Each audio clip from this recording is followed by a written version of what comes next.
What's good? What's good, everybody? Welcome back to another episode of The Urban Platform Speaks. Make sure to like and subscribe as you tune into the channel. Check out the content. And with that being said, man, I want to speak on LeBron James, man. These LeBron James fans, man, and it just seems to me that LeBron James, like they can't uplift LeBron James, his fans can't, without putting LeBron James down, right?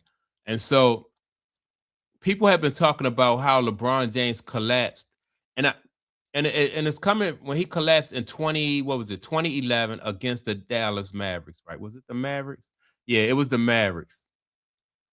And when he collapsed against what was it? Dirk Nowinski, Jason what's Jason last name? Anyway, Dirk Nowinski, JJ Cabrera, Jason Terry, and those guys, right? And when he had that major collapse, their excuse for or their reason for this is to throw Kobe under the bus and say that Kobe collapsed that very same year against them when Kobe Bryant had already had his championships. Which, number one, Kobe didn't collapse. Kobe had already had his championships and Kobe was injured, right? But they don't, LeBron fans don't look at it that way. They just say, well, just because Kobe didn't win, I think Kobe and them actually might have got swept or maybe even lost. Maybe won a game in that series against them, but Kobe, they hobbled into the playoffs because of the condition of Kobe Bryant, and so Dallas made quick work of them, right? And LeBron James fans are trying to say that Kobe collapsed just like LeBron did, right? So I guess they're thinking LeBron James fans is thinking is like, well, if Kobe can collapse against that very same team, it ain't no big deal. LeBron James did the same thing, and that was not the same, man. Like I said, Kobe Bryant was hurt in that series. He was hurt for the majority of that season, really for that full season. Kobe was hurt, and he hobbled into the playoffs. But Scat Attack also was talking about this, and so I'm gonna play the audio from Scat Attack and let him break down the situation and tell how like these two situations are different. How these two situations are different, and how these LeBron James fans, man, they just not being honest. And if they believe this, in my opinion, not they're delusional. Basically, I just think LeBron James fans are delusional. But let's listen to Scat. What's up, guys? Scap here. And yesterday, I produced a pretty extensive comparison, a breakdown between prime Nikola Jokic versus prime.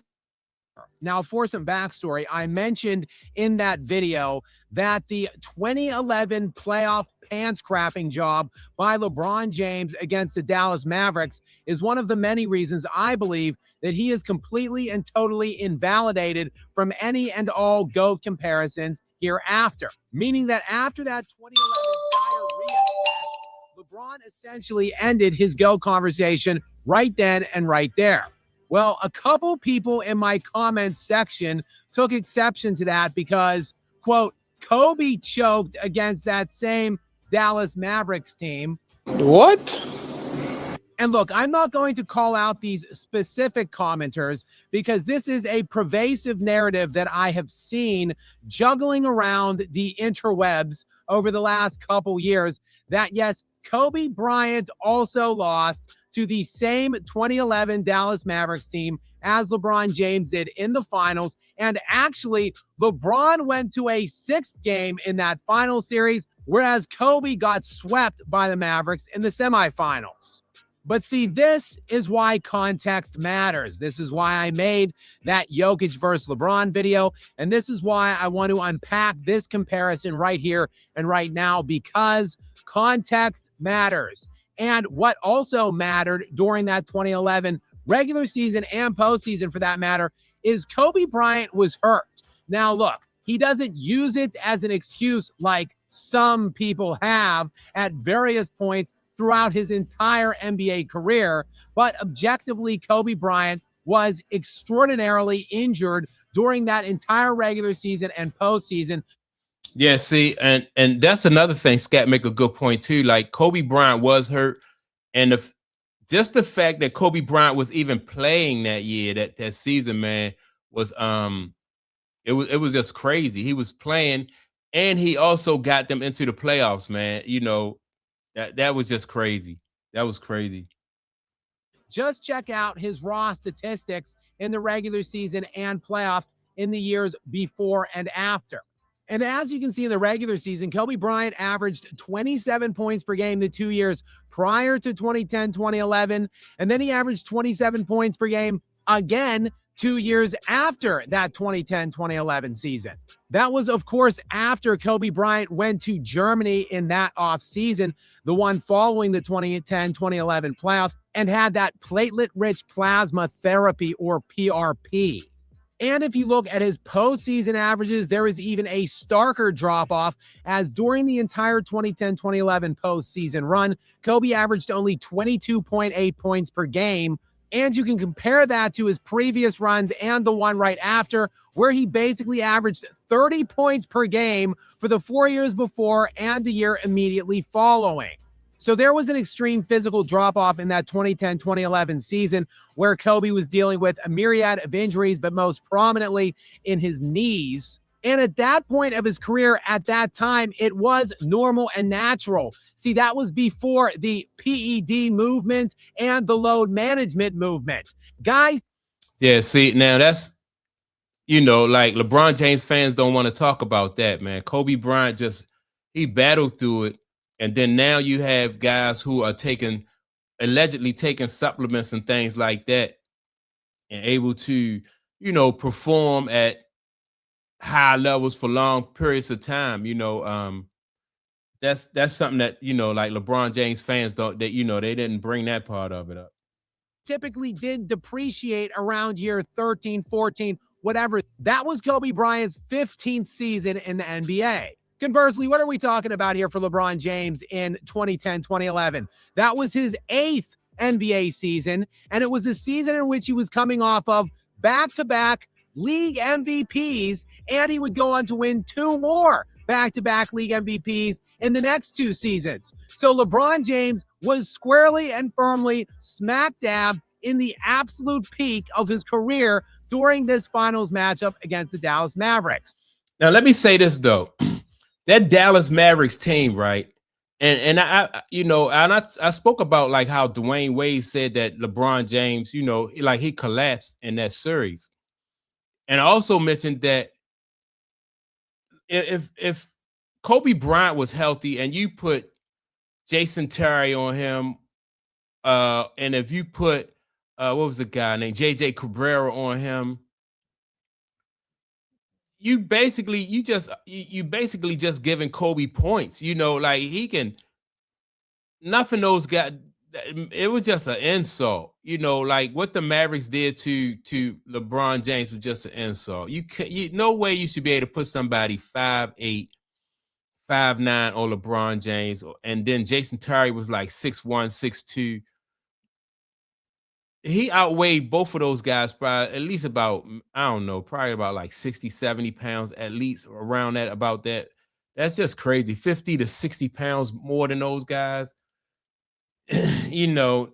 So yeah, man, no way in the world you will be able to put those guys on a healthy Kobe Bryant. And the major point here that I have to drive home, that I try to drive home routinely, is that it does matter what the expectations for your team is based on, how we're comparing your performance and the outcomes, whether you win a championship or lose a championship, based on your supporting cast. LeBron James had a super team in 2010, 2011. Kobe Bryant did not.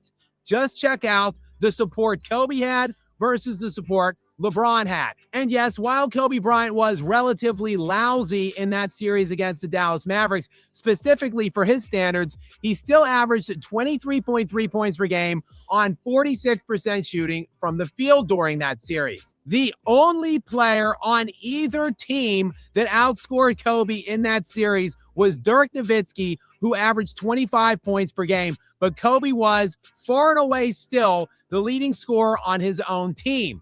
Check out his second and third options in that series. That would be.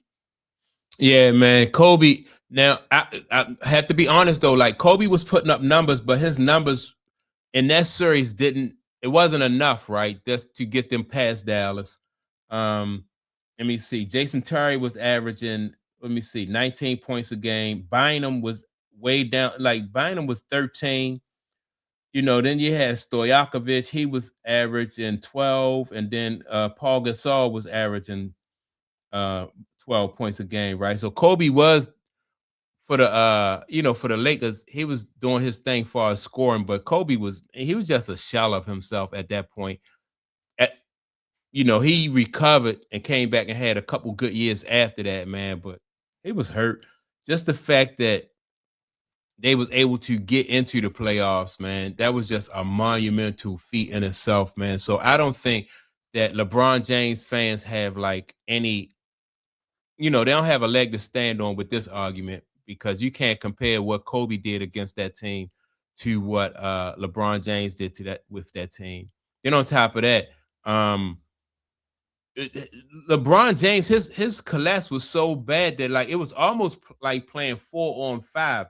Anytime you still had Dwayne Wade, who was putting up really good numbers, then you had Chris Bosh. Like, LeBron had a major collapse in that series, man. A major collapse. It was like playing basically a 4-on-5. And for a guy of that stature, and I think people really don't even really give him, they really been giving him sort of a pass or being kind of nice when they say, nowhere in the world, man. It just was a major collapse. And he had to played half, to half of his capabilities. He just shut down completely. Basically, he just really, in my opinion, just shut down completely in that series. So that's my take on it. Make sure to like and subscribe to the channel. Also, don't forget to leave a comment, and I'm going to check y'all out in the next video. Peace.